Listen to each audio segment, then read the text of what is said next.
ఇప్పుడు ఆంధ్రప్రదేశ్లోని law and order ఎలా ఉందంటే పూర్తిగా లాకర్లో పెట్టి బంధించారు. ఇంకా వివరంగా చెప్పాలంటే ప్రభుత్వం అనేది ప్రజల సంక్షేమ పథకాలను గాలి వదిలేసి రెడ్ బుక్ రాజ్యాంగాన్ని పూర్తిగా అమలు పరుస్తున్నారు.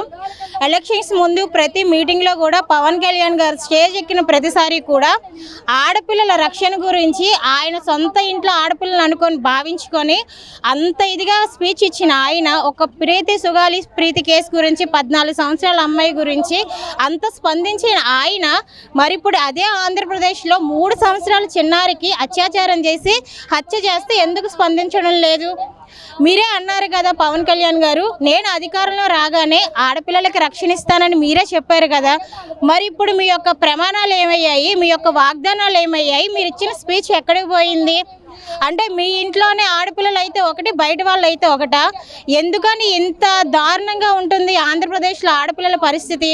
హోమ్ మినిస్టర్ గారు ఒక ఆడవాళ్ళు, ఆవిడ ఒక ఆడవాళ్ళు అయ్యి ఉండి కూడా ఆడపిల్లల మీద ఇంత జరుగుతున్నప్పుడు ఎందుకు కఠినమైన చర్యలు తీసుకోలేకపోతున్నారు?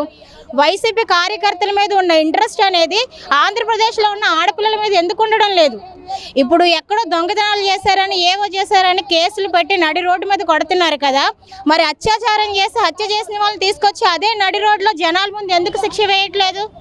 అంటే ఎలక్షన్స్ ముందున్న ఆవేశం పవన్ కళ్యాణ్ గారికి ఇప్పుడు రావడం లేదా? ఆయన అన్నారు కదా, నాకు ఒక్క అవకాశం ఇచ్చి చూడండి, నేను వస్తే కనుక ఆడపిల్లలకు భద్రత ఇస్తానని చెప్పారు కదా.